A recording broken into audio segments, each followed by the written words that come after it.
Saïd, tu as entièrement raison. La question des droits de l'homme, elle est au cœur de ce mouvement, pour deux raisons. La première raison, c'est effectivement que plusieurs acteurs de ce mouvement, dans cette révolution populaire, sont bien évidemment les victimes des atteintes répétées aux droits de l'homme. On garde toujours dans nos têtes ces médecins, ces professeurs de médecine tabassés et réprimés, ces jeunes étudiants réprimés par la police et les forces de sécurité, les gardes communaux, les anciens militaires en retraite, des citoyens, des militants, des femmes et des hommes, des jeunes, des supporters d'équipes de foot qui sont tous pratiquement réprimés. Et les images, elles sont tout le temps présentes et je pense qu'elles sont tellement traumatisantes au point où le mouvement aujourd'hui aussi, il est composé de toutes ces victimes des atteintes répétées aux droits de l'homme. Deuxième élément, c'est qu'il se fait justement d'analyser, comme tu viens de le dire assez intelligemment, les slogans pour comprendre effectivement que la question des droits de l'homme, elle est au cœur de cette révolution en marche. Jazair Hurra Démocratia, abat la répression, liberté d'expression, dignité, droits de l'homme, حقوق إنسانية عدالة اجتماعية, حقوق إنسانية حرية نسائية, عدالة حقوق إنسانية حرية نقابية. Ce sont effectivement des valeurs et des droits humains. Deuxième élément, certains qualifient cette révolution de révolution en marche, d'autres de miracle. Plus important, effectivement, qu'on doit se poser la question, comment aujourd'hui protéger cette révolution pour qu'elle ne se transforme pas en un cauchemar et pour qu'elle ne se transforme pas aussi en une machine à laver qui va être utilisée par les gens du régime pour laver leurs taches noires et de se refaire une virginité. Il est très important aujourd'hui de poser ces questions en ces termes. Certains ils sont contre en disant que ce n'est pas le moment, mais je pense qu'on dans un débat global et national dans le cadre de cette construction d'un consensus autour effectivement des alternatives futures, je pense qu'on ne doit pas qu'on s'auto-interdit quand même le lancement d'un débat sur toutes les questions liées au relatif ou inhérentes à cette révolution en marche. Donc j'ouvre le débat il est ouvert, le premier est inscrit, c'est Fatah.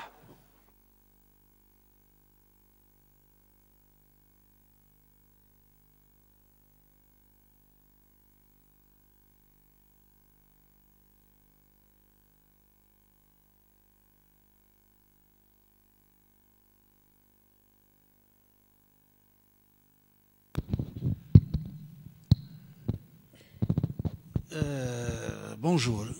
Bonjour, mais j'ai envie de dire, Saïd, tu vends la peau de l'ours avant de l'avoir tué. Le système, il est encore là, il n'est pas parti et il n'est pas prêt de partir. Donc quand vous dites pacifique, pacifique, pacifique, oui, mais jusqu'à quand? Est-ce que nous allons rester pacifiques jusqu'à ce qu'on nous assassine tous? Il faut savoir que Msali Haj, qui a fini pour l'histoire algérienne traître, il a été aussi, il a dit, la France, il ne faut pas la combattre avec les armes. Il a dit pacifique, pacifique, pacifique. Bah, après, il y a eu... Donc, bon, je pense que tant que, bon, on est pacifique, oui, mais bon, on ne sait pas comment ça va évoluer. N'est-ce pas? On est encore au balbutiement de... Alors, ceci dit, j'ai envie de rebondir sur aussi une idée.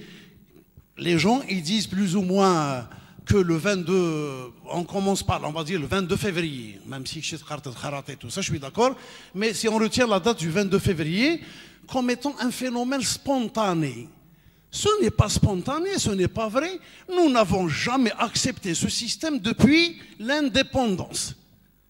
Et à ce sujet, je tiens à rendre hommage à vous deux, à la Ligue des droits de l'homme et la DDH, qui nous a toujours prêté, ne serait-ce que ces dernières années, le petit bureau que vous avez là, la petite salle que vous avez juste à côté de l'université, pour nous réunir et pour discuter des problèmes qui se posaient à nous, tant sur la question des droits de l'homme, ou des cafés littéraires qui sont réprimés, ou de la question du syndicat. Rien n'est qu'à l'université, la faculté des sciences exactes, on devait se réunir pour discuter de quoi faire par rapport au problème qui nous a été posé par le rectorat de l'époque et de maintenant.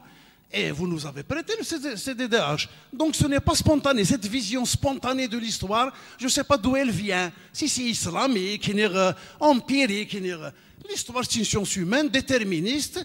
Nous n'avons jamais accepté ce système, comme nous n'avons jamais accepté la colonisation de 1830. Il y a eu des épisodes sanglants jusqu'à celui de 54. Et je me demande si ce système est pseudo-indépendant, ce n'est pas la même chose. Mais sinon, j'ai envie de dire aussi, tout à l'heure, vous avez dit LADDH, la question des droits de l'homme, c'est une question de revendication matricielle, je dirais. C'est un peu comme la question identitaire à Rornan. Elle a porté toutes les questions démocratiques autour de cette question identitaire et les droits de l'homme aussi. D'ailleurs, les fondateurs de la première Ligue des droits de l'homme, LADDH, ils ont fait de la prison en même temps en étant condamnés pour la revendication identitaire. C'est les mêmes, en gros, c'est les mêmes. Et du coup, le pouvoir, la revendication de création d'une Ligue des droits de l'homme était... Ils ont créé une Ligue Menzouya. Alors, les militants en quelque sorte, ils voulaient créer la LADH. Isouar Chedlin, il a créé la LADH. Il a mis dedans. Moi, j'aime citer des noms. Le moment, il ne faut pas délister une machine à laver qui se carate. Rachid Bouchdran a été convoqué par le système pour faire partie de la Ligue Nil-Fstin. Rachid Bouchdran, le cardinal Duval, Miloud Brahimi. مازال الحيث ثاني سبافانيك لي ريو دالجير الى عبيت ريفوليسيونير il a créé la Ligue Ni pour contrecarrer Ali Yahya et compagnie. Je cite Ali Yahya parce que c'est l'aîné. Donc il y a eu maintenant tant qu'à faire, ils ont dit on va créer une ligue. Le problème c'est pas le nom. Ça se met LADDH, défense des droits de l'homme. Ou tu vois comme des les militants de 2 LADDH. Donc il y a beaucoup de collectifs qui militent pour les droits de l'homme. Oui. Mais que ça s'appelle toutes les 2 LADDH, il y a quand même problème. Dites-nous, qu'est-ce qui s'est passé? Voilà. Bouteflika, il a tout cassé. Donc pour casser la LADDH, il a créé 2, 3 LADDH, comme il a créé le deuxième CNES. Le CNES aussi, c'était la même chose. Il y avait un CNES revendicatif, autonome, indépendant, tout ce qu'on veut. Mais Bouteflika, c'était Khouas qui était coordonnateur national, Ouren Khouas. Je cite les noms. Moi je dis les noms, c'est Khouas qui a vendu le CNES et Bouteflika. Khouas, il était enseignant à l'université de Tizi Ouzou. On va dire que Rahmani est dans la continuité. Rahmani.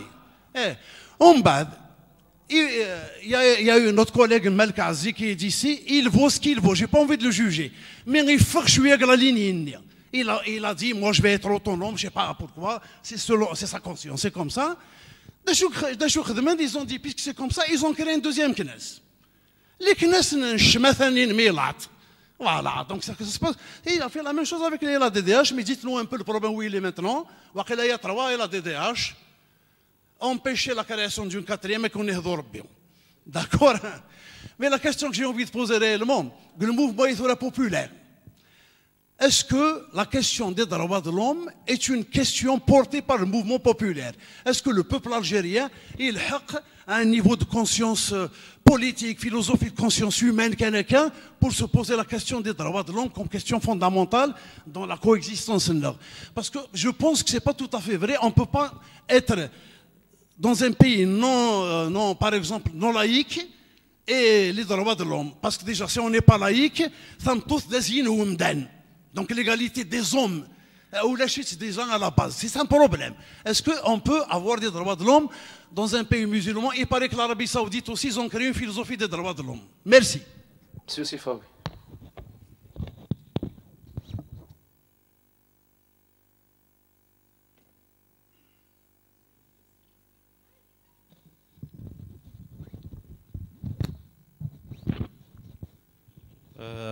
الزلف اللون جدي conférencier مرحبا ونورنا ان شاء الله ما تيكلت مزورث ما تيكلت نكاروث pour enrichir ce débat. Bon, je vais dire qu'un monsieur Bouhmila concernant Khouas, elle a démissionné en 2002. Et après le 2002, le CNES il était toujours fort, Donc il a entamé l'événement de 2006 et il est sans Khouas.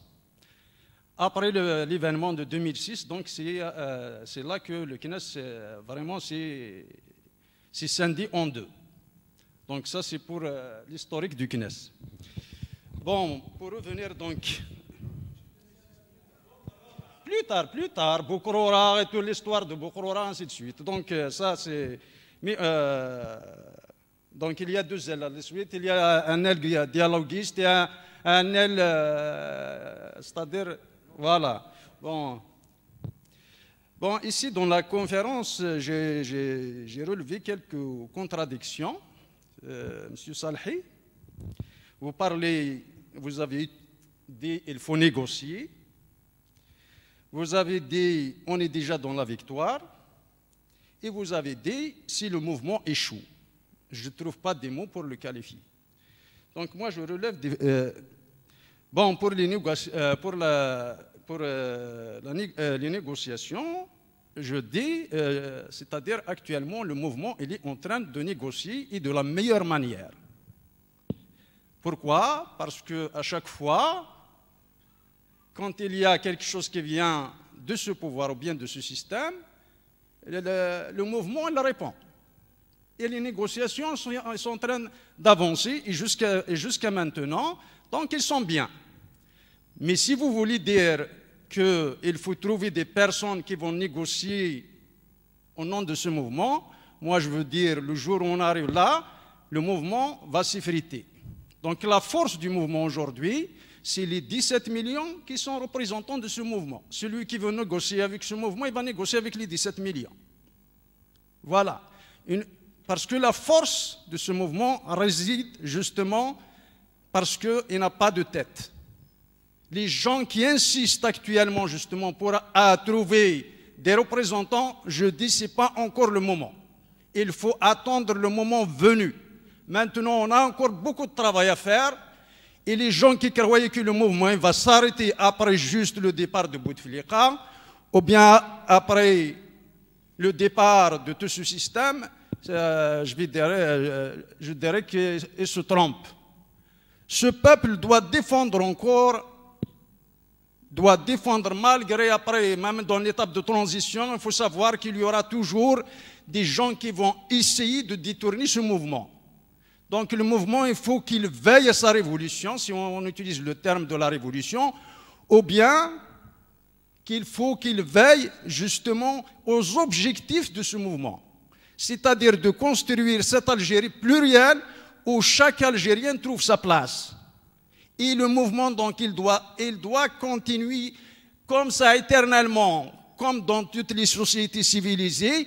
Quand tu touches à l'intérêt des citoyens, c'est tout le peuple qui sort dans la rue. Donc cette dynamique, il faut qu'elle soit maintenue comme ça chaque jour. Donc pour les négociations, je dis on est en négociation et on est en train de gagner.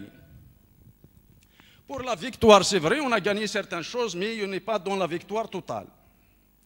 Je reviens aussi sur, vous ne nous avez pas parlé des militants des droits de l'homme. Je pense qu'il y a encore des militants des droits de l'homme qui sont en présence, je ne sais pas, de la situation de Frère où est-ce qu'on est aujourd'hui. Baba Hamid, voilà.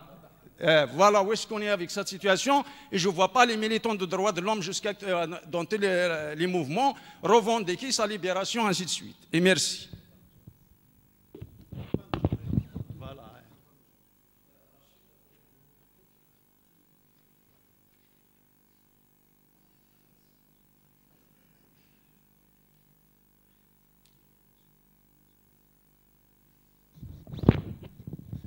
الزوف لون مرحبا بك سعيد الحسين أولي نحن نمرتي مثقف من العرض تسندار ذكية كيني سياسنة لوفانا ثلاثة بعد فكاسيون استقصية تم زواروث je ne suis pas d'accord avec le mot négociation. Je pense que ce sont des joutes oratoires, des faits ripostes. تم زواروث في السنين le mouvement a pris de l'ampleur. Donc il a gagné tout le pays. On va gagner. On a gagné. Oui, mais il faut se donner les moyens. Le débat pour le débat. Sachez-vous que les débats en Kabylie, Alger, Tizi Ouzou, Fgaïs. Je me demande, vers, pour avancer vers l'avancement, la concrétisation de ce mouvement, et pour qu'on puisse dire aujourd'hui, du moment que le peuple dit le slogan dégage, mais il faut se donner les moyens, hein, et quels sont les moyens à votre avis? Merci.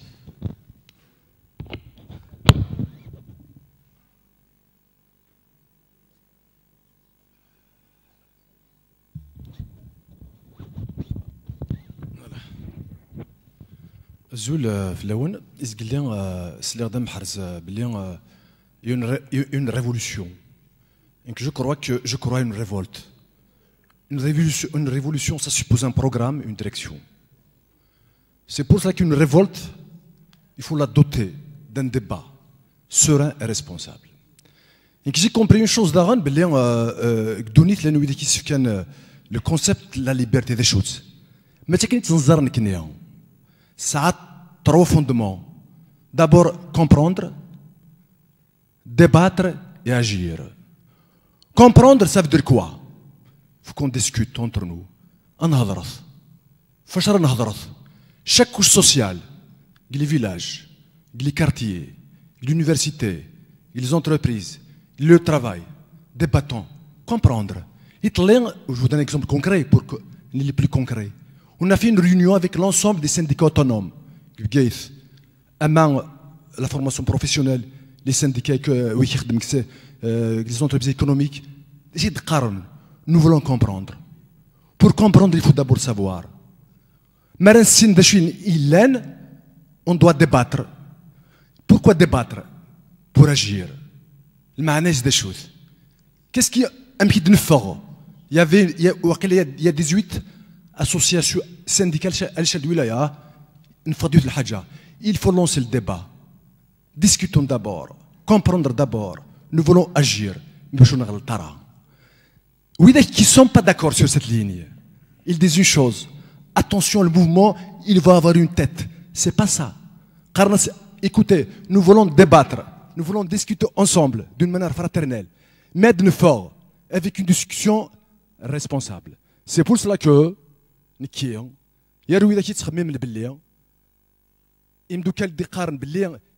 faut quand même il faut qu'on discute. Est-ce qu'un contenu? Parce que pour moi, dans une révolte, pour lui donner un processus révolutionnaire, il faut la doter d'un programme, d'une discussion responsable. L'histoire, elle est là aussi, l'histoire de l'humanité. La dialectique matérielle historique, à travers l'histoire du monde. Tous les mouvements que c'est le débat fraternel, responsable, avec une orientation, avec une visibilité. Moi, je termine par là. Pour vous dire, dans cette situation, il y a une loi, j'étais responsable du syndicat de l'Union du Wilaya pendant 10 ans. Ils ont 1000 يخدمن يدي قارن باللي اما علم يزبراه يحبس دا شو كان ما لا جوست تربح يزبراه يخلص مما تيجي تجيبيس يدري من لوزين المعنى دا شوت السي نوتر فرانش لي ترافايور لي شومور لي كوميرسون لي يونيفرسيتير tout ça doivent donner leur vie تفكر الرئيس نمشي تشويدني ليا مي دير باللي avec cette l'orientation je m'excuse la révolution tunisienne elle est là. Nous avons enseigné une chose. Ils ont la liberté dont on pense, la liberté d'expression, le Conseil supérieur de la magistrature est libre, tout ça. Mais la fin de compte, c'est que les riches s'enrichissent et les pauvres s'appauvrissent. Nous voulons que la classe sociale, ça veut dire la classe laborieuse, doit avoir une place à l'avenir. Mohamed Harbi, il a bien analysé les choses. Écoutons, on doit avoir notre place. Le débat, la prochaine fois, Inch'Allah, on va aller d'une manière ou d'une autre, au moins un son, un mourno dans cette situation globale. Et merci. Sahed Karim, donc les deux conférenciers répondent pour la première série de questions et puis par la suite on va lancer une deuxième série de questions. Houssina Saïd. Donc, je vais répondre juste par rapport à quelques questions. Bouhmila, c'est vrai que nous connaissons en tant que Ligue des droits de l'homme, notre siège, nous l'avons mis à la disposition de tous ceux qui luttent justement pour un changement dans ce pays. C'est vrai que après 10 ans de notre existence au sein de la résidence Ouchiche, donc nous avons justement avec les comités universitaires, avec les étudiants, etc., nous avons essayé d'apporter notre touche par rapport à des formations, par rapport à des thématiques, et d'ouvrir le débat sur plusieurs fronts. Nous l'avons fait avec le mouvement associatif, que nous encourageons, justement. Nous l'avons fait avec tous les syndicats autonomes qui luttent aujourd'hui donc, ce que je peux vous dire, c'est que le centre, à ce jour, et même Garzef, on le met à la disposition de tout le monde. Bien sûr que nous disons qu'il faut encourager toutes les dynamiques, justement, qui œuvrent pour lutter, justement, ensemble à un changement, lutter ensemble pour préserver des acquis ou bien lutter pour des libertés.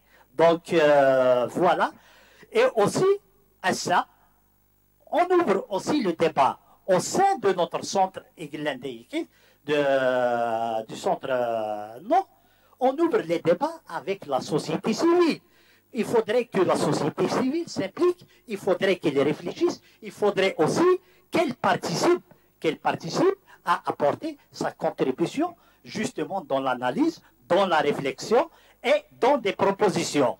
Donc, nous ouvrons cet espace de débat à tout le monde et nous espérons aussi que Garzef, nous allons apporter notre touche par rapport au Rajdeïkis.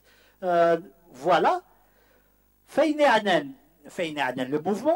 Le mouvement du 22 février, c'est vrai que c'est un mouvement spontané et ce mouvement nous a permis aussi de poser des questions aujourd'hui, les questions d'actualité, et par rapport au système, par rapport au Kouénikis. Donc, à Klarda, on est là justement pour jeter les ponts, pour construire des synergies avec la société civile, avec tous ceux qui luttent justement pour un changement, pour un idéal, pour des valeurs. Donc, pour le reste, je laisserai le soin et Saïd de répondre. Alors, je répondrai à quelques questions. Les questions, Cheikh Fattah, concernant le combat pacifique. Moi, je pense que c'est capital comme question aujourd'hui qu'il faut vraiment poser. Est-ce que c'est un choix? Est-ce que c'est tactique? Est-ce qu'un crime est? Maintenant, il faut dire, on est là, à la limite, c'est même pas nous qui dictent la voie, c'est la rue qui dicte la voie maintenant. C'est le peuple qui dicte la voie. Le peuple est souverain. On n'a pas la prétention de parler au nom de ce mouvement, on n'a pas la prétention de représenter ce mouvement. Nous sommes dans ce mouvement, nous suivons. Et je pense que ce mouvement, il faut l'analyser. Il faut vraiment comprendre le sentiment profond des Algériens. Les Algériens, à mon avis, jusqu'à maintenant, on en a assez de la violence. On en a assez de la violence. Et ça, c'est profond, c'est capital. Il y a des traumatismes qu'il faut tenir compte. Maintenant, bien sûr que demain, si le système d'ici d'agresser autre chose, bon, je ne sais même pas quel sera l'avenir. Mais je pense que maintenant, le choix est fait. Le choix est fait jusqu'à maintenant. On le voit chaque vendredi. On le voit entre les vendredis. Jusqu'à maintenant, le peuple a réagi, s'est exprimé pacifiquement, et cette expression justement pacifique a justement permis au peuple algérien de reprendre sa dignité et son estime de soi et son image à l'échelle mondiale. Et ça, il ne faut pas aussi, les Algériens, on tient compte à cette réalisation.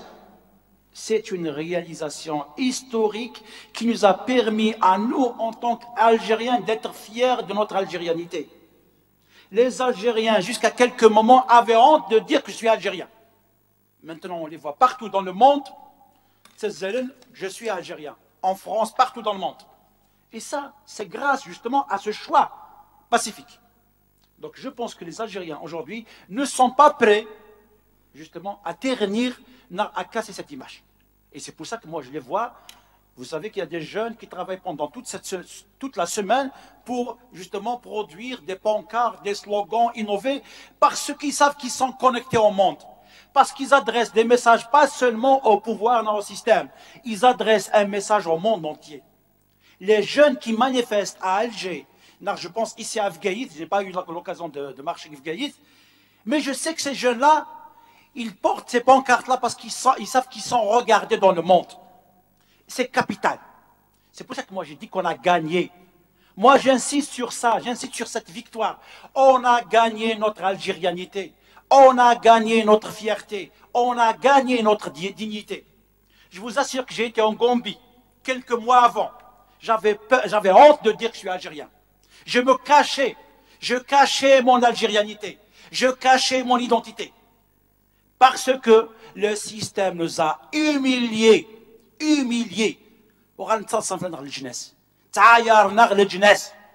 ils disent, vous êtes un peuple mort, vous êtes un peuple indigne, vous êtes un peuple servile.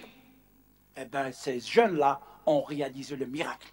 Et je suis sûr que chacun de vous a ce sentiment d'un sursaut en nous-mêmes. On a rejailli. Et je vous le dis, moi, en tant que militant, parfois, quand je marche d'Alger, j'avais des moments où je dis, mais c'est pas possible. C'est pas possible, ces jeunes nous ont rendu la dignité. Parce qu'on a été écrasés. On a été broyés. Ça, c'est capital. Donc, je pense que ça tient compte. Il faut tenir compte. Ça pèse. Ce qui a été réalisé jusqu'à maintenant, je dis que le peuple algérien va faire tout pour préserver cette image. Maintenant, bien sûr, on ne détient pas tout. On n'est pas les seuls acteurs. Bien sûr qu'il y a le système. On n'en sait même pas qu'est-ce qu'il va en faire à l'avenir. Mais de toute façon, il assumera ses responsabilités. Il assumera ses responsabilités. Voilà. Si demain le système décide d'agresser le peuple algérien, notamment l'armée, parce que maintenant il y a aussi de nouvelles donnes, qu'il assume sa responsabilité. Mais je vous assure une chose. Avant que ça arrive au peuple, ça va éclater entre eux. Ça, c'est la nouvelle garantie qu'on a aujourd'hui. Le système n'est plus homogène. Le système n'est plus unifié. Le système est éclaté de l'intérieur. On n'est plus en 91, on n'est plus en 92, on n'est plus en 2001. Et on voit. Et moi, je vous dis, et c'est mon analyse à moi, c'est ce qui a fait que le système, jusqu'à maintenant, n'a pas recouru à la violence. Parce qu'il sait qu'avant qu'il arrive à l'ouvrir, et j'ai vu des policiers à Alger, à la fin de la marche, chaque vendredi, ils défilent, ils tirent même dans l'air, et beaucoup de gens qui disent, ah, frère, parce que c'est un sentiment qui dégage une seule chose. Ces policiers qui ont subi toute la pression pendant la journée, des filles qui leur offrent des fleurs, des femmes qui les embrassent, des vieux qui les embrassent, qui les protègent. À la fin, ils expriment un sentiment de délivrance. Ouf, on n'a pas été obligé de tirer sur le peuple. Ouf, on n'a pas été obligé de réprimer. C'est important d'analyser ça aujourd'hui. Aujourd'hui, la société a bougé. Aujourd'hui, le malaise est partout. Donc ça on tient compte de ça. Après, bien sûr, on n'a pas, monsieur Okia, la victoire n'est pas totale. Mais bien sûr qu'il n'est pas totale. Mais aujourd'hui, on a déjà des prérequis importants pour pouvoir appréhender l'avenir. Ça, c'est important. C'est ça qui va peser dans nos combats futurs, dans notre construction future. On a déjà balisé. On a déjà, pour moi, je dis comme ça, je dis en tant que simple militant, on a réalisé l'essentiel. Parce que, vous savez, quand on a un peuple qui a repris sa confiance en soi, c'est déjà gagné. C'est déjà gagné. La démonstration qu'on a eue ces jours-ci à Alger, non, en Algérie, je dirais, en Algérie, aujourd'hui, le peuple a compris sa force. C'est une question de temps. J'ai vu ce des publications, ils nous ont demandé 5 ans, nourrir. Oran, ils ont demandé une année, nourrir. Soula, ils nous demandent 135 jours, nourrir. Mais vous voyez, aujourd'hui, c'est le système qui recule. C'est le système qui recule, c'est pas la rue. Après le défi, je reviens maintenant aux mots. Je sais que c'est des mots qui choquent encore, et je vous assure qu'à notre niveau, on a longuement discuté sur le mot, sur le contenu. Qu'est-ce qu'il faut aller mettre, négocier, concerter, apaiser, discuter. À un moment, il faut avoir le courage des mots aussi. Il faut avoir le courage des mots. Et quand je dis négocier, moi, je ne parle pas de représentants, je ne parle pas de la structuration. La négociation, d'abord, doit être faite entre Algériens eux-mêmes. Parce qu'il y a beaucoup de gens maintenant qui posent des problèmes. C'est des problèmes qui doivent être posés. Les Algériens, aujourd'hui, doivent justement discuter un compromis entre eux. Et moi, j'ai dit tout à l'heure, le vivre ensemble, ça doit être discuté, ça doit être négocié. Jusqu'à où on peut aller ensemble. Aujourd'hui, on voit cette société dans ses contradictions. Et parfois, il y a des courants totalitaires dans la société. Ces courants-là doivent négocier. On doit trouver un compromis entre nous. Et c'est là, c'est à travers le dialogue. Aujourd'hui, beaucoup de gens parlent des islamistes. Moi, je vous dis, les islamistes, c'est une donne. Ils sont là. Maintenant, qu'est-ce qu'on va en faire? Est-ce qu'ils vont nous exclure? Là, on va les exclure. Là, on va vivre ensemble. Et comment on va vivre ensemble?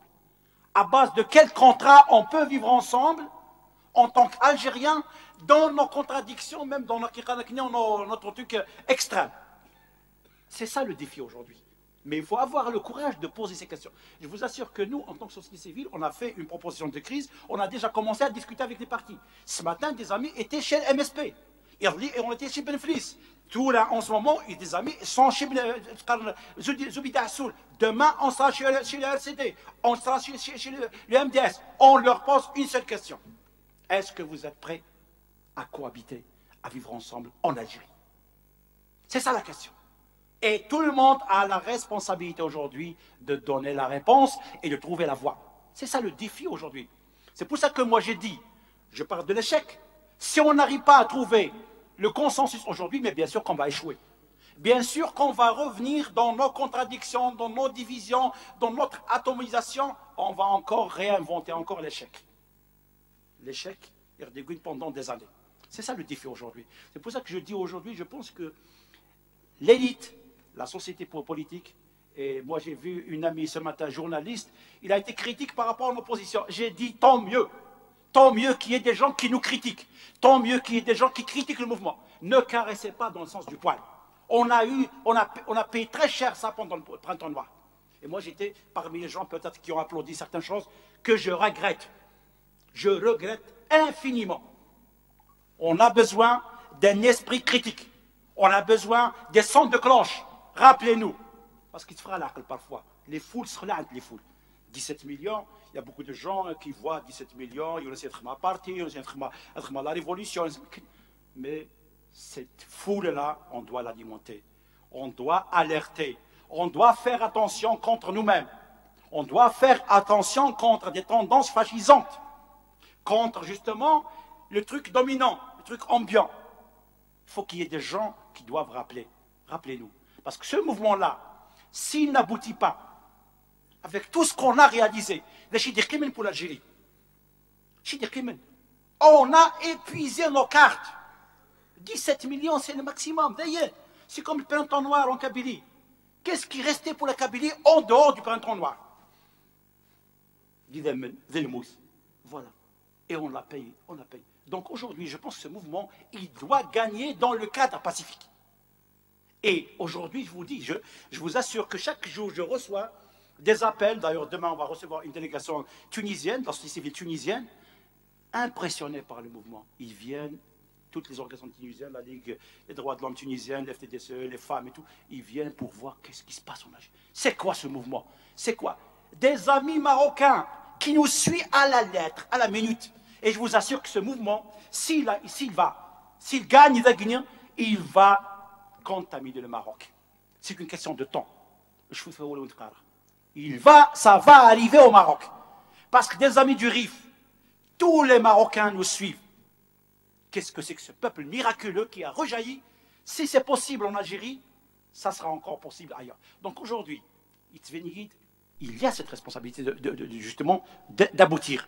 D'aboutir et parfois aussi d'être critique. On a choisi le combat pacifique. Soyons clairs. Et ce n'est pas seulement notre choix, je ne le dis pas moi en tant que... C'est la rue qui l'a choisi. Ce combat pacifique n'a pas 1000 voix. N'a pas 1000 voix. Aujourd'hui, on parle du départ du système. Mais on parle d'une transition apaisée. On ne parle pas de transition de rupture. La transition de rupture veut dire la confrontation dans la rue avec les chars et avec les clashs. Il n'y a pas 1000 mots. Aujourd'hui, je pense que le choix est clair. Je vous assure, Ezka, et quand commence la répression d'Alger, il va y avoir beaucoup de gens qui vont reculer. Il va y avoir beaucoup de gens qui vont reculer. Donc aujourd'hui, on doit veiller justement à ce que ce mouvement... Maintenant, si le système décide autrement, à la limite, exact. À la limite, exact. À la limite, si il décide, parce que le pire, il faut pas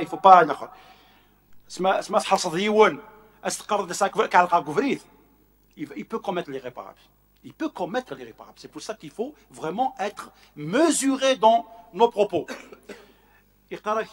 Si demain il décide, à la limite, on sera dans la légitime défense. Mais nous, jusqu'à maintenant, je pense qu'il faut être cohérent avec la rue. Mais ce système-là, ils ont accumulé des intérêts énormes. Ce n'est pas une question de personnes, c'est des intérêts. Vous avez parlé d'économique, du social. C'est ça le combat fondamental qu'il ne faut pas laisser de côté. C'est un combat fondamental. Tout est fondé sur l'intérêt. J'ai discuté avec quelqu'un, je vous raconte une anecdote.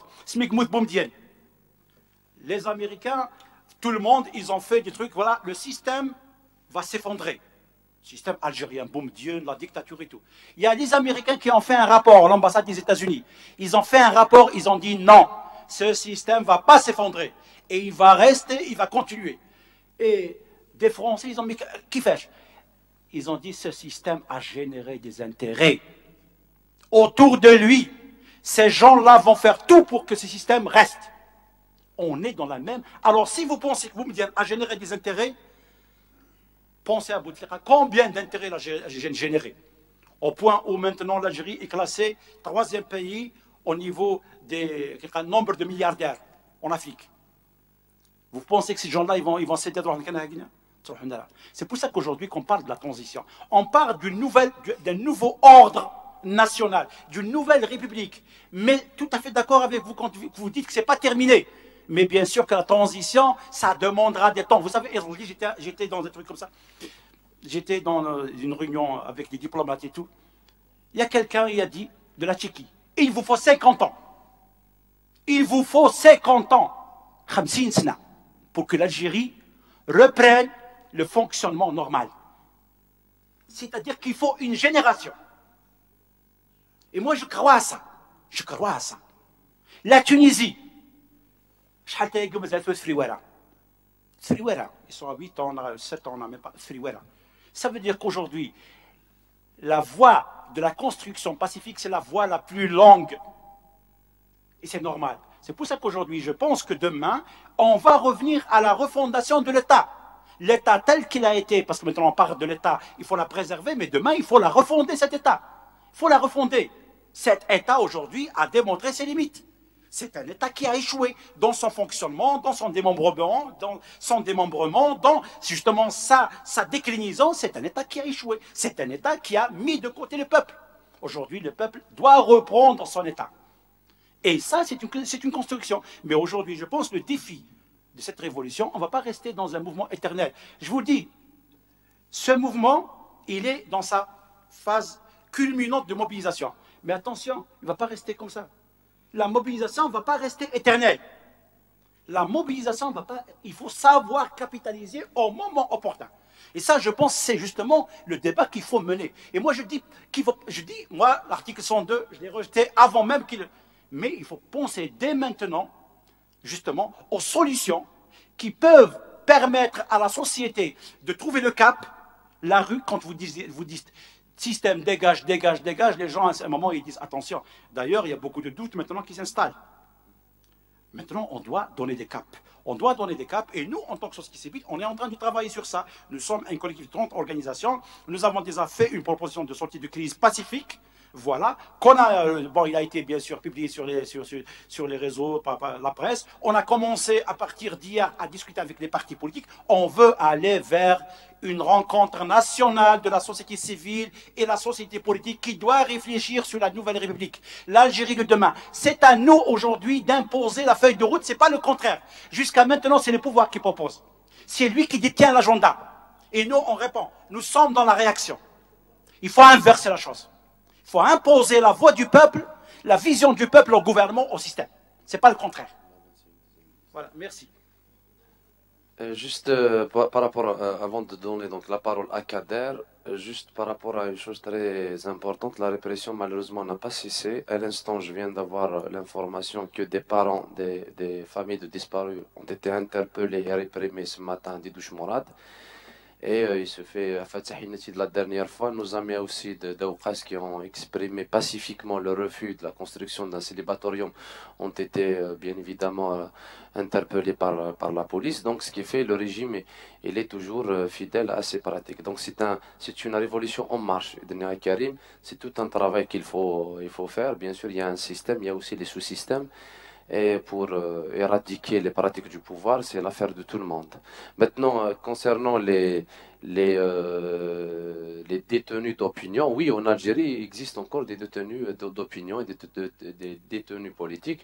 On parle de Baba Ndjar, on parle de Gharmoul, on parle aussi de Ben Naoum. Ils sont malheureusement incarcérés arbitrairement par cette justice qui n'a jamais été indépendante. Donc ça, c'est pour... quelques petites rectifications et informations. Donc la parole est à Kader.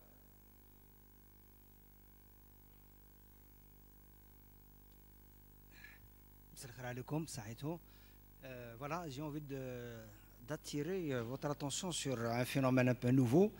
Bien sûr, vous avez parlé du système, du pouvoir, etc. Bien sûr, tout le monde est contre ce système-là.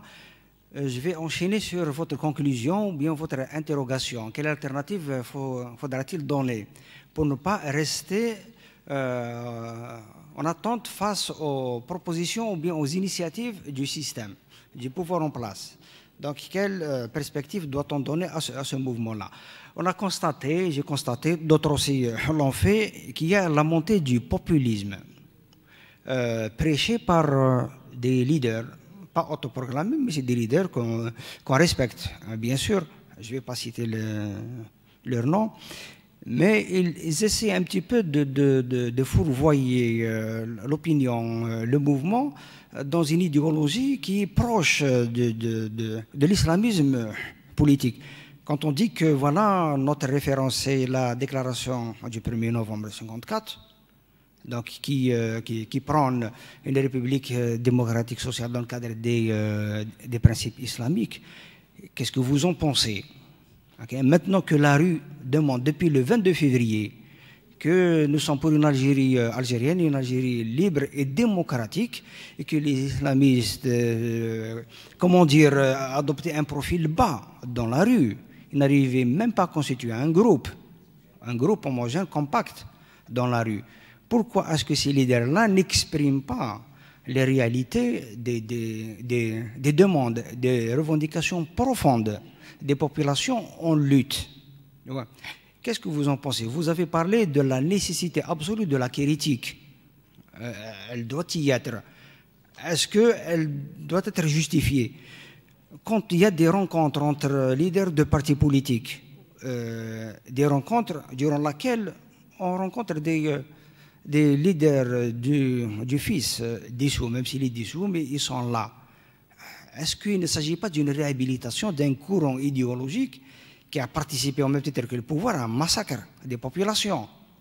Tu as parlé d'alternatives, de réflexions qu'on doit délivrer comme ça pour que l'opinion puisse s'en inspirer peut-être, pour peut-être débattre aussi, comme ça, des idées qu'on lui avance. Est-ce que ce ne serait pas, est-ce que ce n'est pas une chose grave auquel on assiste aujourd'hui? Et quel type de réponse doit-on apporter à cela? Pour la transition, n'y a-t-il pas lieu de définir, plutôt de dire que voilà, on doit d'abord s'entendre sur les droits fondamentaux des Algériens et des Algériennes, tu vois, pour pouvoir gérer cette transition-là, consacrer tous les droits, c'est-à-dire tous les droits que doivent avoir les citoyens algériens. Ensuite, on va passer vers les élections, etc., etc. Merci.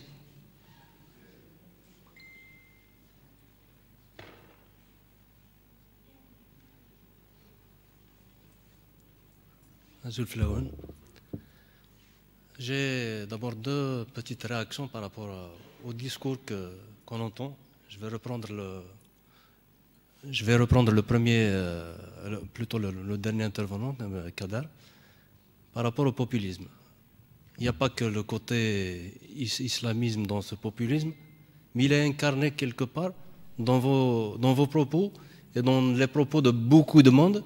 Quand ils prennent la parole, ils ont cette tendance ou cette manie à s'excuser de s'exprimer. Attention, c'est mon avis personnel que je dis. Hein. Je ne parle pas au nom de la rue.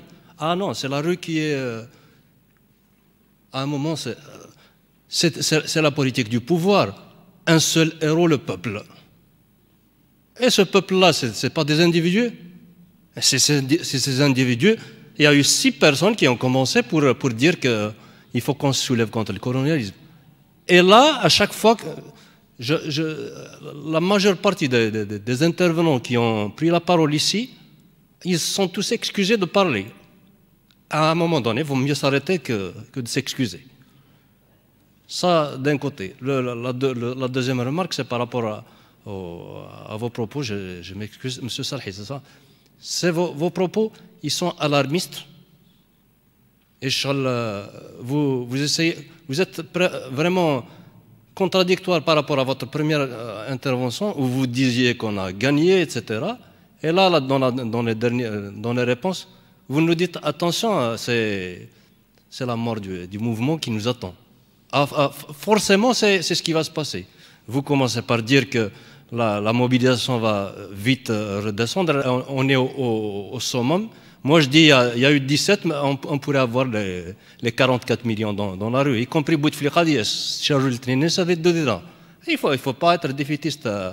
Et vous citez un diplomate que vous êtes seul à avoir vu, il vous dit il vous faudra 50 ans. C'est qui? C'est un prophète, celui-là?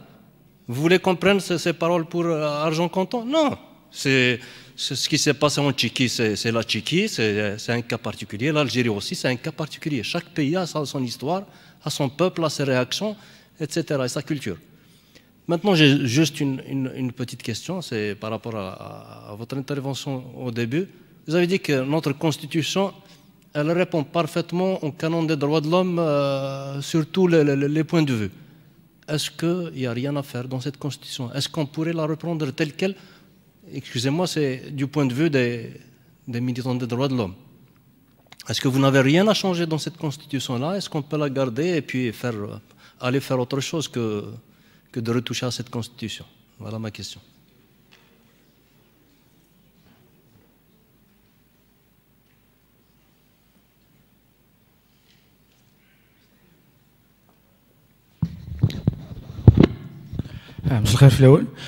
Exactement. Pour le slogan, le pouvoir dégage. Donc, vous voyez, le but, on veut atteindre d'une manière simpliste. L'objectif, c'est Al-Mitsura. Je ne sais pas Al-Mitsura. Al-Mitsura. Donc, donc, il a le pouvoir d'agir. Il n'a rien à voir.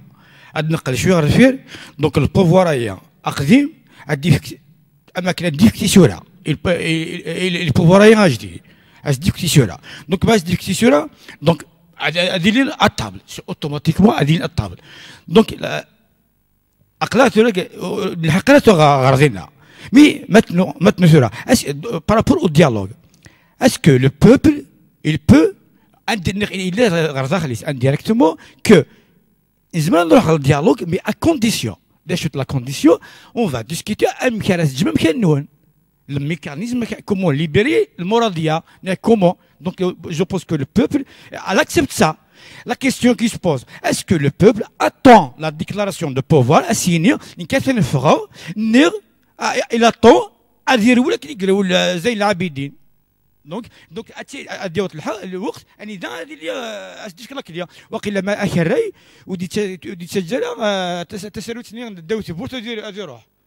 Donc c'est ça la question qui se pose. Est-ce que le peuple à table là donc à dire le dialogue, mais la condition est-ce que le peuple il a le dialogue il est directement mais soit شان نهضر واش كتقيم نص قيمه c'est pas ça un mécanisme جت البوفوار le mécanisme de passer de passation. C'est ça la question que.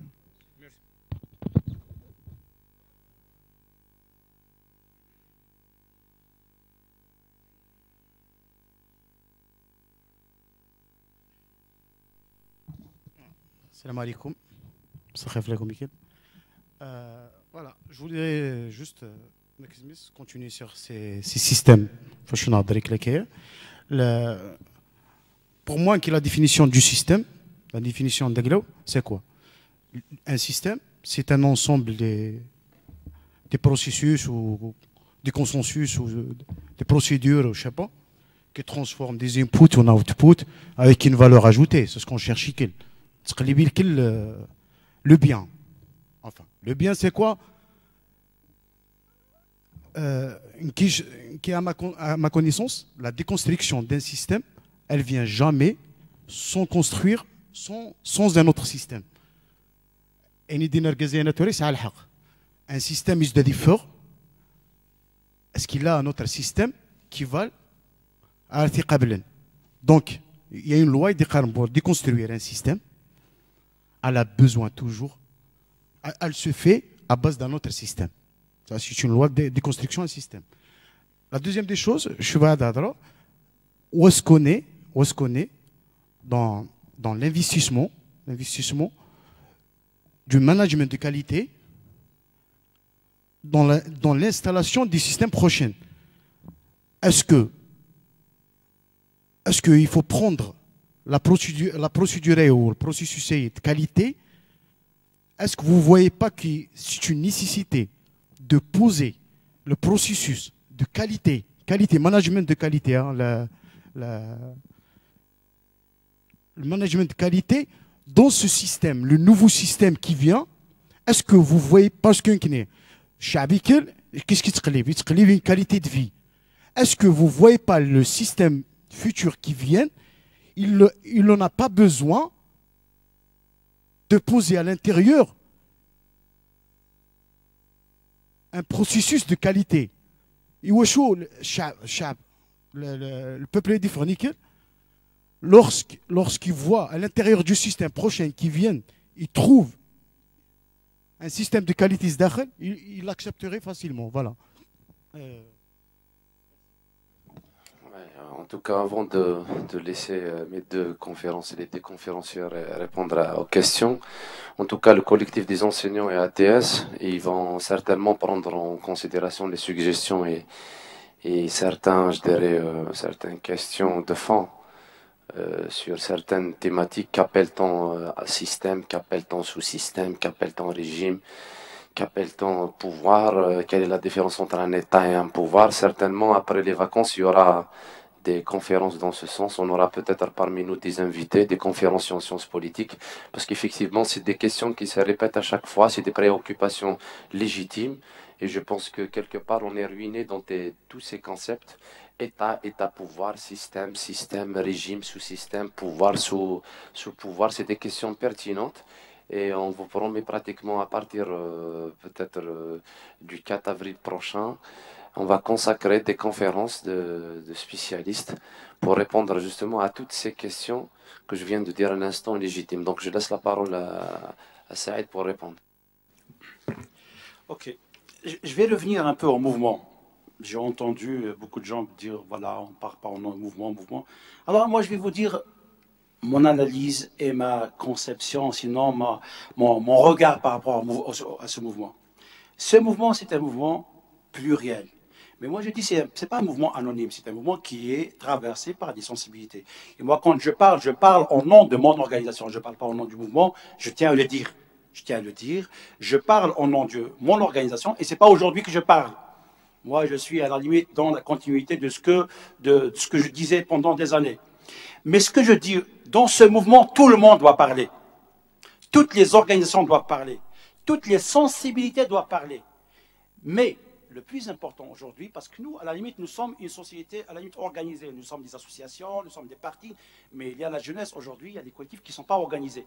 Ces gens-là, ces entités, ces sensibilités doivent avoir aussi la parole, leur parole. Et ils commencent à s'organiser.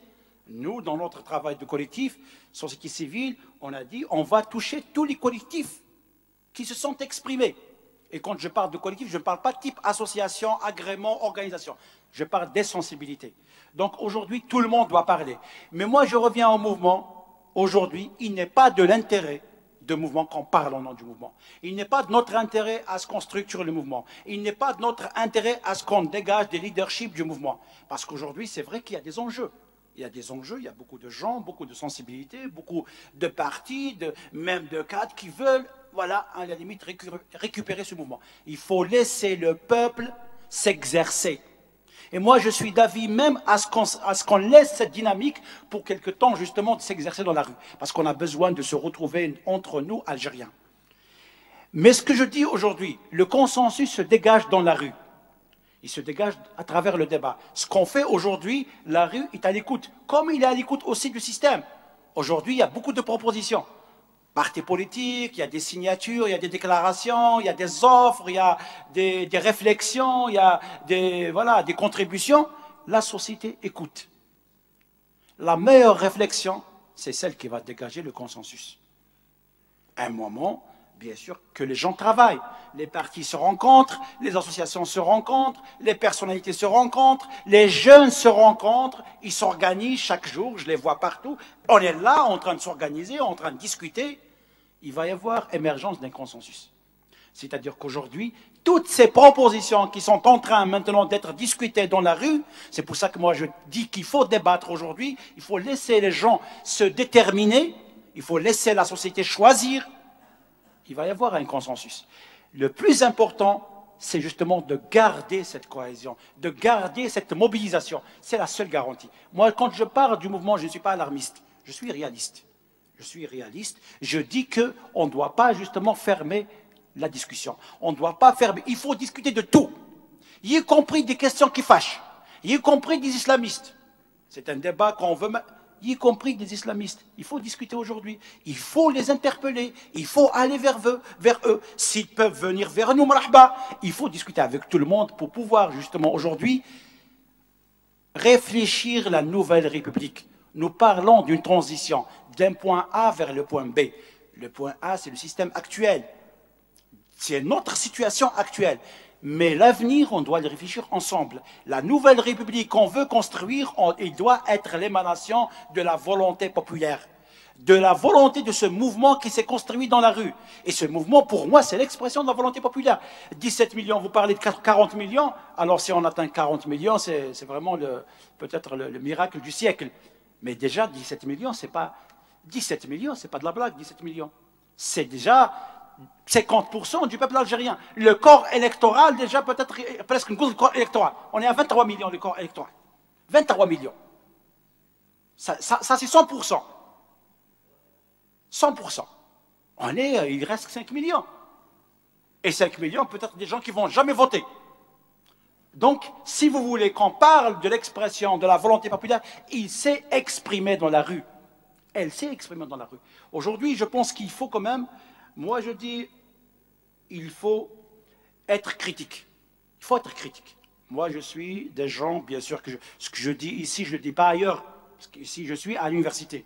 Je suis à l'université, je suis avec des gens éclairés, je suis avec des gens, voilà, de la pensée critique, voilà. Je ne suis pas, ça je ne le dis pas Peut-être que si je le dis dans d'autres secteurs, dans d'autres milieux, dans d'autres trucs, ça peut démoraliser. Mais ici, on est entre nous, on est à l'université. On doit avoir cet esprit critique, même par rapport au mouvement. Parce que les gens qui sont dans la rue, les gens qui sont dans l'activité, ou sinon dans l'engagement de la rue, parfois on s'oublie. Parfois on s'oublie. Moi, je vous assure qu'on n'a même pas le temps de réfléchir. On était tellement dans le truc comme ça qu'on n'a même pas un moment de réfléchir comme ça, réunion, discuter. Donc on a besoin de vous. Et quand je dis de vous, on a besoin de cette pensée critique. Voilà, c'est le seul truc que je voudrais dire. L'autre question maintenant par rapport à la Nouvelle République. Mais bien sûr, le monsieur a bien raison de dire, il faut, voilà, si le système part, quel système nous allons mettre en place? Moi, je pense qu'on est en phase de construction. Le mouvement, on n'est pas à la fin du mouvement, nous sommes au début du mouvement. Nous sommes en train d'engager voilà, de la réflexion, d'engager les rapports de force. Il faut trouver les mécanismes, il faut trouver les voies, il faut trouver aussi, bien sûr, les espaces de la négociation dans la société, mais aussi avec la société politique, mais aussi avec le système pour organiser son départ. Mais c'est vrai que la question fondamentale que pose même la rue maintenant, les gens commencent à se poser cette question, après un mois d'euphorie, de joie, de liesse, on commence à revenir, voilà, à remettre les pieds sur terre. Beaucoup de gens posent des questions. Alors, qu'est-ce qu'on en fait des islamistes? Qu'est-ce qu'on en fait de la femme? Je vous assure qu'au sein de notre collectif, on a eu des problèmes par rapport à la question de la femme, par rapport à la question de la liberté de culte, par rapport à la question des droits humains, par rapport à la question des minorités. Ce ne sont pas des questions réglées. Il ne faut pas se leurrer. La société, c'est vrai que maintenant, mais demain, on va arriver aux questions sérieuses, la société va être divisée. Elle va être divisée. C'est ça le défi. Mais aujourd'hui, je pense qu'on ne peut pas évacuer ces questions, et surtout dans des cercles comme ça. Dans des cercles militants, dans des cercles initiés, dans des cercles éclairés, il faut commencer dès maintenant à dégager ces voies du consensus. Quelle sera la place de la femme? Nous, le 8 mars, il y a eu la marche nationale 22 février, mouvement, il y a eu la marche des femmes, mais après, les femmes, ils ont fait leur carré féministe. Ils ont fait leur carré féministe parce qu'ils ont dit, ah, ce mouvement risque de nous effacer. Et au sein du groupe, on a fait une proposition, il fallait mettre la question de l'égalité en dernier lieu. On n'a même pas pu mettre égalité en femmes, on a mis égalité. Et il y a des associations qui ont quitté le collectif. Association féminine. C'est ça les véritables questions qui vont se poser. Et c'est ça l'organisation. Parce que maintenant, on va commencer à débattre des véritables questions. Et justement, le système, jusqu'à maintenant, il table sur deux choses. La division, l'usure. C'est les deux armes qu'il va utiliser.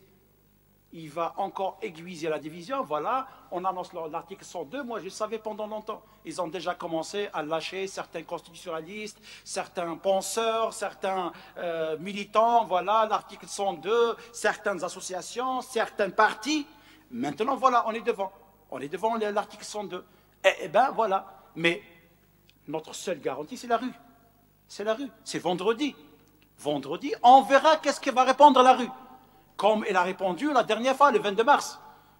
Par rapport à l'offre, moi j'avais peur. Je vous assure que j'avais peur. Moi, à la limite, on dit ce mouvement-là, mais nous ne sommes pas les acteurs de ce mouvement.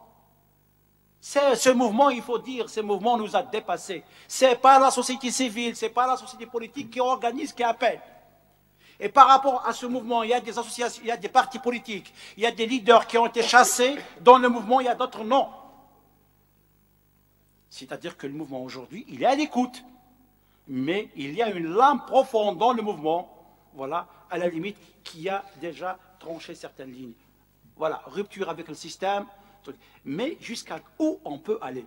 Moi, ma peur aujourd'hui, si on n'a pas de la retenue, de la critique, dès maintenant, si on n'injecte pas ce débat, parce qu'il faut éviter l'unanimisme, c'est ça le danger. Et moi je le dis comme ça, bon peut-être que je suis alarmiste, peut-être c'est mon expérience qui fait ça, mais moi je dis qu'il ne faut pas être dans l'unanimisme.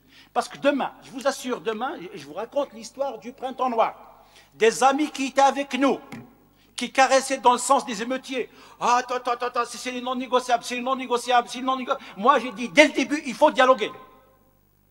Eh bien, à ce moment de dialoguer, et moi, je n'ai pas dialogué. Mais ceux qui étaient en train de caresser dans le sens du poil, c'est les émeutiers eux-mêmes qui sont retournés contre eux. Comment? Tu dis qu'il ne faut pas dialoguer, toi tu vas dialoguer. Voilà ce qu'il faut éviter. La surenchère, le populisme. Il faut éviter ça. On a eu l'expérience, le mouvement, on a mobilisé le rapport de force, on pouvait changer l'Algérie. On pouvait changer l'Algérie. 14 juin, on pouvait changer l'Algérie. On a raté le coach. Parce que, voilà, c'est les non négociables. On a tout sacralisé, voilà, plateforme, on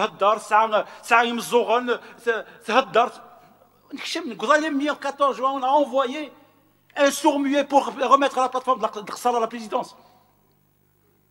Voilà justement les trucs. Ça, il faut tenir compte de cette expérience.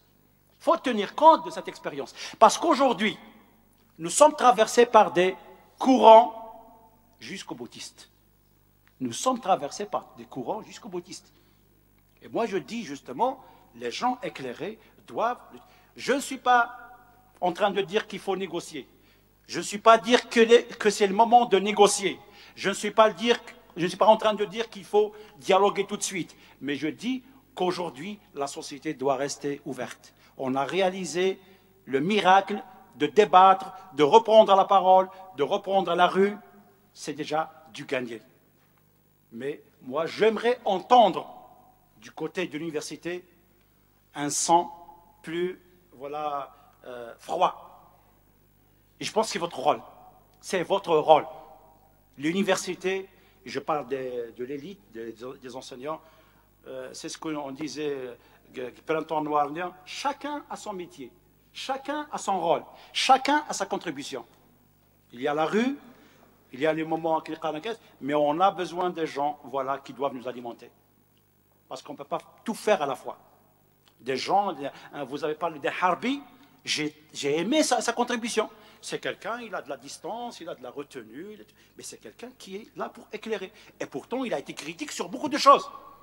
Sur beaucoup de choses. Il nous a alertés sur beaucoup de choses. Il faut rester à l'écoute. Il faut rester à l'écoute. Sinon, demain, on va revenir dans nos contradictions, on va revenir dans nos échecs. Voilà ce que je vous dis. Mais moi, je dis, je reste confiant. Je ne suis pas alarmiste. Je dis que la mobilisation, elle est là. Je suis sûr que vendredi, on sera nombreux. C'est-à-dire la mobilisation n'a pas fléchi. Mais, à mon avis, ce que vous faites aujourd'hui, j'espère que ça va être fait partout. Je reviens sur une question que j'allais, justement, les autres régions, les droits de l'homme. Moi, je pense, encore une fois, il ne faut pas refaire l'erreur du printemps noir. Je parle de la Kabylie parce qu'on est entre nous. Printemps noir, beaucoup de gens disent « Ah, c'est la Kabylie qui a bougé ». Moi, je dis non. Non, ce n'est pas la Kabylie qui a bougé, c'est l'Algérie qui a bougé.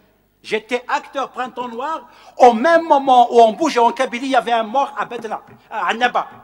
Toute l'Algérie a bougé. Mais parce que nous, on a fermé les portes sur les autres. On disait non, oui, c'est une question sociale. C'est le logement, c'est le travail, c'est l'emploi. C'est ça l'Algérie. On n'est pas obligé de parler le même langage. C'est des questions qui nous intéressent, les questions sociales. Mais parce que nous, on a tout fait pour fermer. Vous pouvez reprendre l'histoire pour les gens. Vous pouvez reprendre l'histoire. Quand ça a commencé à bouger chez nous, les autres régions, ils ont commencé à bouger. Mais on les a tellement éjectés, rejetés. On en a fait une question kabylo-kabyle. Et bien les autres, ils ont dit, bon, qu'est-ce qu'on a à faire avec le truc? Bien sûr qu'ils se sont retirés. Bien sûr, parce qu'on ne sait pas gagner les autres. Alors, il ne faut pas refaire les mêmes trucs. Aujourd'hui, les autres régions se battent. J'ai été dans toutes les régions d'Algérie, il y a des militants. Et encore qui n'arrivent dans des conditions difficiles. Parce qu'on peut bien crier droit de langue vgaïs. À la limite, on a tout entre nos mains. Mais ailleurs, ce n'est pas évident. C'est pas évident. Mais les gens n'auront Gourgla, n'auront Bayov, n'auront Gardaya, n'auront Tamnaraset, n'auront Ain Salah, n'auront Blida, n'auront Gstif. Partout en Algérie, les gens, ils ont bougé. On a eu des blogueurs qui ont arrêté à l'échelle nationale. Partout. Partout. Mais parce qu'on focalise sur des questions, c'est-à-dire c'est la légitimité de parler de démocratie, de parler. C'est quoi la démocratie? C'est quoi les droits de l'homme? C'est les droits sociaux, les droits politiques, les droits culturels, les droits économiques. C'est ça les droits de l'homme. Ce n'est pas seulement les droits politiques, ce n'est pas seulement la question identitaire. Je pense qu'aujourd'hui, on est dans une phase où on n'a pas le choix que de garder ces connexions, que de garder ces jonctions. C'est ça notre force et c'est ça qui a été dicté par la rue. Aujourd'hui, les gens, moi j'ai vu les gens qui ont fait cette campagne, il ne faut pas porter d'autre drapeau que le drapeau national. C'est vrai que ça n'a pas été porté, mais à partir du 15 mars, la marche de 8 mars, 15 mars. 15 mars, Alger a été inondé par le drapeau berbère. Inondé. 8 heures du matin, la Grande Poste a été inondée par la Kabylie. Eh bien, il n'y a eu aucun problème. Il n'y a eu aucun problème. Les jeunes d'Alger, de toutes les régions, viennent, ils font des photos avec le drapeau amazigh. Ça a été accepté le plus normalement du monde. Donc aujourd'hui, nous sommes devant des nouvelles réalités. La question amazigh n'est pas une question problématique en Algérie. D'autant plus qu'il est une langue nationale et officielle. Donc il y a d'autres choses. D'autant plus qu'Inayer est journée fériée à l'échelle nationale. Donc aujourd'hui, il y a des choses qui ont été réalisées. On ne peut pas revenir en arrière. Il faut faire avec ça. Il faut faire avec ça. Et c'est ça l'Algérie. C'est ça l'Algérie. Moi, je parle de maintenant. Dernière question, je reviens sur la plateforme de la Soumam, la plateforme de 1er novembre. C'est mon avis personnel. C'est mon avis personnel. Moi, je vous dis, moi, je suis aujourd'hui, j'ai 47 ans. J'ai fait mon combat dans cette Algérie post-indépendante-là. Moi, ce qui m'intéresse, c'est maintenant. C'est maintenant. C'est maintenant. Je peux en parler de la plateforme de la Soumam. Je peux en parler de la déclaration du 1er novembre, comme un capital, comme voilà une référence. Mais pour moi, c'est ce qu'on va construire maintenant. Je peux même m'en passer. Je peux même m'en passer. Ça, c'est mon avis à moi. 1er novembre, on était face à l'ordre colonial. 56, on était face à l'ordre colonial. Maintenant, on est entre nous. Qu'est-ce qu'on en fait? Qu'est-ce qu'on en fait entre nous? C'est pour ça que je dis aujourd'hui, et on l'a fait dans notre proposition, on dit que maintenant, les Algériens doivent aller vers un nouveau pacte. Un pacte renouvelé de maintenant. On a une expérience de 60 ans, 50 ans, 60 jusqu'à maintenant. Qu'est-ce qu'on en fait de maintenant? Qu'est-ce qu'on va en faire de l'avenir? Ce n'est pas le pacte du congrès de la Soumam qui va, le pacte 1er novembre qui va nous diviser, qui va... Moi, je peux dire qu'aujourd'hui, on peut dépasser ce débat. Parce que c'est un débat qui divise les Algériens, c'est vrai. Qui divise les Algériens doivent aller vers un nouveau consensus. C'est pour ça qu'on a proposé, avant d'aller vers la constituante, parce qu'il y a beaucoup de gens qui demandent la constituante, on dit que la constituante, encore une fois, elle est dangereuse, parce que la constituante, c'est une question qui dégage des majorités. Les majorités sont toujours dangereuses, contre les libertés, contre les droits, contre les minorités. On dit, avant d'aller vers ce nouveau ordre constitutionnel, il faut construire le nouveau pacte. Il faut aller vers une nouvelle déclaration. La déclaration de 2019, la plateforme de 2019. Les Algériens doivent pacter et acter ce moment. La jeunesse d'aujourd'hui doit écrire leur histoire. L'histoire, ils nous ont ramené l'indépendance. C'est à nous maintenant d'écrire notre avenir. Et aujourd'hui, on doit participer. On doit participer, nous, en tant que génération de maintenant, à cette œuvre, à cette Algérie.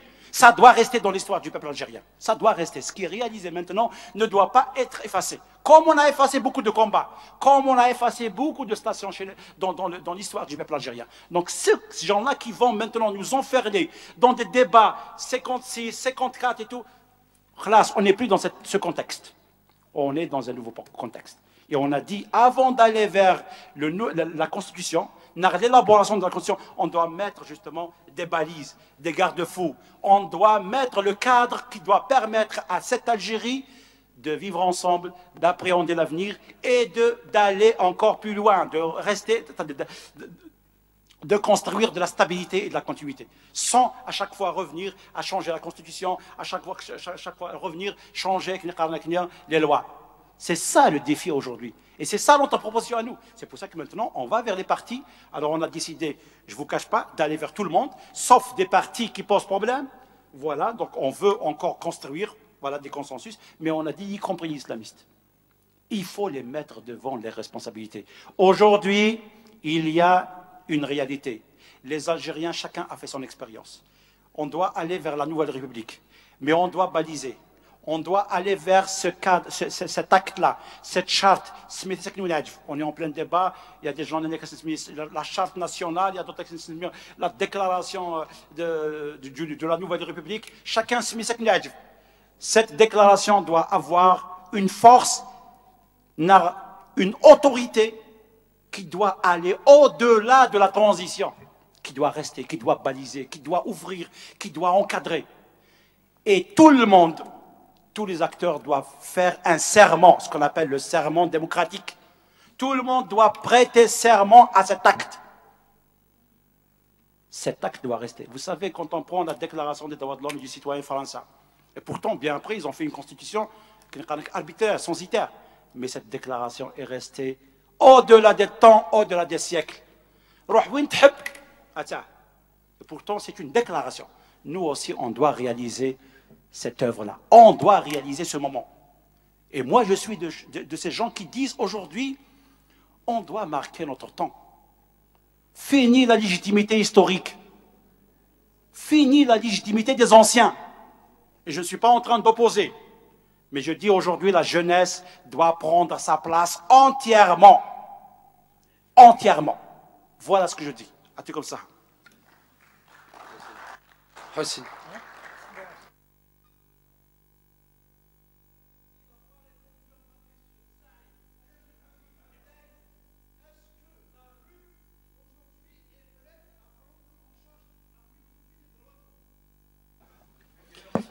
اوكي لا شو تصير عندنا كثر كم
Ok.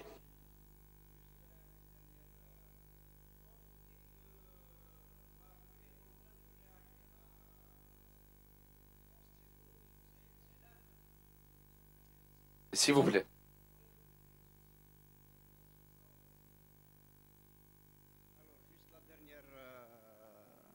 Ma dernière petite remarque. Vous avez dit que la rue est dans la réaction. C'est-à-dire le pouvoir propose et je pense que c'est l'inverse. Je pense que le premier acteur, c'est-à-dire celui qui agit en premier, c'est bien entendu le peuple. Donc on est dans l'autre, dans le schéma inverse. Je voudrais un petit peu éclaircir ça. Sahid. Alors, droit de l'homme et la rue. Moi, peut-être qu'il faut revenir même à la définition des droits de l'homme. Qu'est-ce que c'est que les droits de l'homme? Les droits de l'homme, ce n'est pas les textes de loi, ce n'est pas les organisations, ce n'est pas les militants. Les droits de l'homme, c'est ce qui se construit chaque jour, dans des luttes quotidiennes. Les droits de l'homme, ce n'est pas moi, ce n'est pas personne là, le monopole des droits de l'homme. Les droits de l'homme, c'est des réalisations quotidiennes. C'est des luttes quotidiennes. Toutes les luttes sont des luttes des droits de l'homme. Toutes les luttes. Après, les droits de l'homme, c'est un tout. C'est un tout. Les droits de l'homme, c'est les droits économiques. Moi, quand je prends, par exemple, le mouvement des chômeurs de Ouargla, c'est un mouvement des droits humains. C'est un mouvement des droits humains. Il se bat pour l'emploi. Il se bat pour le travail. C'est un mouvement des droits humains. Quand je prends, justement, le mouvement de contre-garde du schiste à Ain Salah, c'est un mouvement des droits humains qui se bat pour les droits de troisième génération. Donc, quand je prends encore d'autres mouvements, par exemple à Tipaza, par exemple, ce sont des mouvements de droits humains. Seulement, bien sûr que les droits humains, c'est pas un programme, c'est pas il y a des contradictions. Il y a des contradictions qui sont claires. Voilà, par exemple, si on vient demain sur la question des libertés religieuses, on a des militants parmi nous, par exemple, militants de droits de l'homme, ils sont pour l'application de la peine de mort. Alors que le mouvement de droits humains, dans son truc fondamental, c'est l'abolition de la peine de mort. Parce qu'il y a des idéologies derrière. Parce que le mouvement des droits humains, ce n'est pas un mouvement aussi neutre. C'est un mouvement politique. Les droits de l'homme, c'est pas neutre. Il y a des idéologies, voilà, populaires, communistes, libérales. Bon, ça, c'est un débat qu'on peut retrouver même dans l'histoire de la Déclaration universelle à son adoption en 1948. Mais ce que je dis aujourd'hui, je dis que les droits de l'homme peuvent permettre des jonctions. Parce qu'aujourd'hui, y compris les islamistes, on les a vus. C'est tout le monde qui se saisit des droits de l'homme aujourd'hui. C'est tout le monde qui se bat au nom des droits de l'homme. Donc aujourd'hui, les droits de l'homme peuvent permettre justement cette possibilité aux Algériens de se mettre ensemble. Mais seulement, il faut aller vers des compromis. Le mouvement de droits humains, comme on dit, par exemple, voilà, on refuse certaines choses pour les autres, d'autres aussi. Donc il faut aller. Et ça a été tout le temps comme ça. Les droits de l'homme, c'est toujours des compromis. C'est jamais quelque chose de tranché, voilà. Ça ne se décrète pas, les droits de l'homme. Ça se construit dans des luttes. Les droits de l'homme s'arrachent, se construisent dans des compromis. C'est ça les droits de l'homme pour moi. Donc pour moi, les autres régions se battent. Pas de la même façon, je suis d'accord. Quand vous me dites dans les autres régions, la question de la femme, la question de la religion, la question des libertés individuelles, la question des libertés de culte, ne sont pas posées de la même manière que nous. Tout à fait d'accord avec vous. Tout à fait d'accord. On va par exemple dans d'autres régions, on ne peut même pas en parler. Quand on a défendu Bouhafs à Stif, le patronat de Stif a boycotté la séance. Il n'y avait même pas un avocat qui a voulu le défendre parce qu'il est un chrétien. C'est des réalités, ça c'est des réalités. Mais je pense qu'il y a aussi un travail de construction. Aujourd'hui, il faut ramener ces acteurs politiques à ce compromis, à accepter justement la diversité en Algérie. L'Algérie n'est pas seulement musulmane, l'Algérie n'est pas seulement arabe, n'est pas seulement amazigh, n'est pas seulement laïque, n'est pas seulement de gauche. L'Algérie doit permettre à tout le monde justement, cet État protecteur, cet État régulateur ne peut avoir ni de religion, ni d'idéologie, ni de race, ni de couleur. C'est un État neutre qui doit permettre à tous les Algériens de se retrouver. C'est ça, c'est un défi. Moi je vous dis, je reste modeste. Je dis que ce mouvement ne va pas tout régler. Ce mouvement ne va pas tout régler. Il ne va pas régler la question identitaire, il ne va pas régler la question de la femme, il va pas... Mais si déjà on arrive déjà à mettre déjà l'essentiel, à mettre déjà le cap sur la construction, il va y avoir des luttes futures. Il va y avoir des luttes futures. Il y a des questions dans le monde, ils ont été tranchées 40 ans, 50 ans après. Donc aujourd'hui, il ne faut pas trop rêver. Sinon, on va être dans la désillusion. Il ne faut pas dire qu'on va tout régler par ce mouvement-là. Ce mouvement pose des problèmes, pose des problématiques. Voilà, il va y avoir de la négociation. C'est aussi des rapports de force. C'est aussi des rapports de force. Il ne faut pas se leurrer. Tout est question de rapports de force. Tout dépend du rapport de force qui vont être mobilisés par ce qu'on appelle le camp démocratique, le camp moderniste. Tout dépend. Aujourd'hui, il faut dire des réalités. Jusqu'à maintenant, le camp moderniste, le camp démocratique est divisé. Il est divisé. Ah, voilà, donc c'est le défi aussi. C'est le défi. La deuxième question concernant le fils. Moi, je vais vous dire, c'est une question très sensible. Et nous, on a eu le courage d'en discuter. On a décidé de voir tous les partis politiques sans exclusif. Voilà. Et bien sûr, après, il y avait un débat entre nous. On a dit, ah, attendez, sans excuse, ça veut dire quoi? Et dans la discussion, eh bien sûr, il y a eu des gens, ils ont dit non, le fils, il n'est pas question de le voir. Il n'est pas question de voir ni les anciens du fils, ni ses organisations, ni son personnel, au même titre que le système. Donc on a décidé d'exclure de notre travail de consultation, de concertation, les partis de l'alliance présidentielle et le fils. Voilà. On a dit, ils sont impliqués dans ce système qui a mené l'Algérie vers ça, dans tout ce qui a... Par contre, les islamistes, en tant que tendance, en tant que courant islamiste, on a dit, on va voir tout le monde. Jaballah, Makri, tout le monde. Mais les gens qui sont impliqués parce qu'il y a des douleurs, parce qu'il y a des traumatismes. Vous savez, parmi nous, il y a une association dans notre collectif, Jazairuna, Shrifa Khaddar, et elle a assisté à l'assassinat de sa famille devant elle. Devant elle. Gmes, ou Tmes, exactement, il a été égorgé devant elle. Elle est avec nous dans notre association, dans notre collectif. Et il dit, moi, je ne suis pas prête à rencontrer Drina. Je ne suis pas prête à discuter avec Rachad. Voilà. C'est ça le truc. Donc, on démarre de ces réalités aujourd'hui. Donc, nous, on a décidé, donc voilà, dans notre collectif, d'exclure cette question. La question de la négociation. Moi, je dis aujourd'hui, nous, on est société civile. Nous, on est bien sûr une société civile politique, mais on n'est pas une société civile partisane. Les partis doivent reprendre leur place. Les partis doivent reprendre leur vocation. Leur vocation, c'est entre autres de prendre le pouvoir, sinon de participer au pouvoir. Demain, je pense, si on arrive à reconstruire ce consensus, c'est pour ça que nous, on est en train de travailler sur une conférence nationale du consensus qu'on veut préparer nous-mêmes déjà en tant que société civile. On veut vraiment ramener tous ces gens-là à partager un minimum. Voilà, une plateforme minimum de sortie de crise. Maintenant, il y a plusieurs propositions. Benflis avec Jaballah, ils ont proposé une transition de 6 mois. D'autres, ils ont proposé les élections présidentielles immédiates. D'autres ont proposé le gouvernement d'union nationale. D'autres ont proposé le gouvernement de compétences technocrates. Nous, on a proposé des instances de transition. Il y a plusieurs propositions. Maintenant, il faut aller vers un consensus.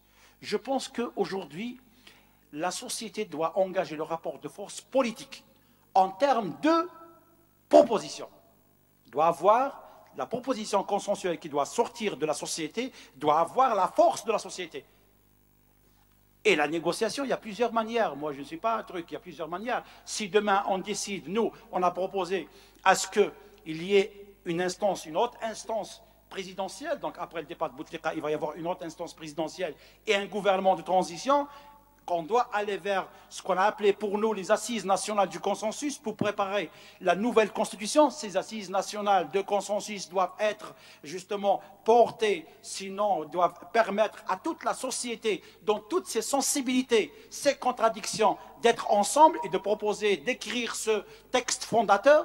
Et ces partis-là qui sont aujourd'hui, sinon d'autres, sinon permettre à ceux qui n'ont pas d'agrément d'avoir l'agrément, d'avoir la possibilité d'activer. La société, aujourd'hui, doit justement permettre à toutes ces sensibilités d'être des acteurs de la négociation. Parce qu'aujourd'hui, qu'on le veuille ou pas, il y a le système. Moi, il y a beaucoup de gens qui pensent déjà dès maintenant le devenir du RND, FLN, qu'est-ce qu'on va en faire? Ça, c'est la société qui va décider. Si demain, la société, il va y avoir un rapport de force assez conséquent, on va dire, on va les dissoudre, c'est autre chose. Mais demain, c'est les partis qui vont prendre le relais. C'est les partis qui vont prendre le relais. Sur les questions de la gouvernance, les questions justement du pouvoir, c'est les partis. Seulement, ces partis, aujourd'hui, doivent se mettre en phase avec la société. Ces partis doivent permettre à la société de s'exprimer dans sa diversité. Donc, cette négociation, à mon avis, c'est aussi un processus de construction.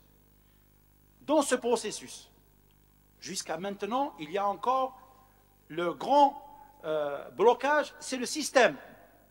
Parce qu'aujourd'hui, sans la bonne volonté du système, sinon, à la limite, s'il sera acculé, on ne peut pas aller vers une transition apaisée. Le système doit permettre cette transition. Si aujourd'hui le système refuse carrément une transition, peut-être on va aller sur d'autres voies. Mais aujourd'hui, le système est obligé, et il faut engager le rapport de force. Jusqu'à maintenant, je reste confiant, jusqu'à maintenant, ils sont en train de reculer, ils sont en train de lâcher. Voilà, jusqu'à maintenant, il y a encore une nouvelle donne, maintenant 102. Beaucoup de gens disent 102, mais ça révèle aussi, comme ça a été dit par un ami, une chose, c'est que maintenant, le véritable système s'est dévoilé. C'est l'armée. C'est l'armée qui décide de jouer son rôle. Voilà. Et bien maintenant, clair, maintenant, on a affaire à l'armée. Il faut interpeller dès maintenant l'armée. Voilà. Parce qu'avant, on se cachait. Bouteflika, maintenant, voilà, Gaïd Salah sort à visage découvert, dit voilà, eh bien maintenant, il n'a qu'à assumer ses responsabilités. À partir de vendredi, vous allez voir que tous les slogans dans la rue vont changer. Ils vont changer. Voilà, entre autres. Voilà, exact. Donc aujourd'hui, on est sur un autre terme de négociation. On est, et justement c'est ça la force, c'est ça le génie de ce mouvement. On est en train de démasquer, de dénuder le système. C'est ce que je vous disais tout à l'heure. De plus en plus, ça se resserre jusqu'à ce qu'on arrive le pilier central du système. Voilà. Maintenant, on sait à qui on a affaire. Maintenant, on sait l'interlocuteur. Notre interlocuteur, il est clair. Maintenant, c'est à l'armée d'assumer ça. Il a décidé de jouer aux politiques, bien qu'on le sait. Maintenant, il faut alors qu'il n'a aucune prérogative. Il n'a aucune prérogative pour se prononcer en tant que tel. Il n'est même pas ministre, vice-ministre de la Défense, parce que le gouvernement est dissous. Il est chef de l'état-major. Chef de l'état-major. Alors vous imaginez un chef de l'état-major qui va interpeller l'application de l'article 102. Ça veut dire que maintenant l'armée assume qu'elle fait de la politique. Eh bien voilà, ça se précise. C'est ça aujourd'hui. Et on est dans la négociation. C'est-à-dire que le mouvement maintenant, il accule les acteurs à s'assumer, à se dévoiler de plus en plus. Voilà ce que je voudrais dire. Je pense que j'ai répondu à quelques questions. Merci beaucoup, Saïd. Juste Nordine Ben Khanouch. Monsieur Ben Khanouch, Gaïd Salah Tegar, ça a été déjà dit depuis un bon moment. Donc, tous les noms du système ont été déjà cités par cette révolution en marche. Saïd, merci beaucoup. Merci aussi pour Houssine. يعطيكم الصحة يكونوا aussi يديو سنة تحضر من cette conférence. Le combat continue. هنملاقا ثلاث الجمعة comme d'habitude. Et puis, certainement, le collectif des enseignants et des ATS de l'Université de Béjaïa, ils vont programmer, bien sûr, d'autres conférences. Tout va être, bien sûr, annoncé sur le site Forum Kines, Forum des enseignants universitaires, collectif des enseignants universitaires. Juste, Kadri veut dire un mot. C'est une information.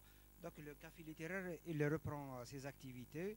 Ce samedi-là, donc à 14h, on a une conférence débat avec Majid Benchir.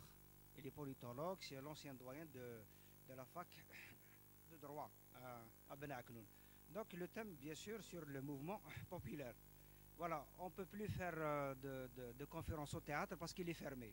Depuis une semaine après le début du mouvement, le Wali l'a fermé pour travaux.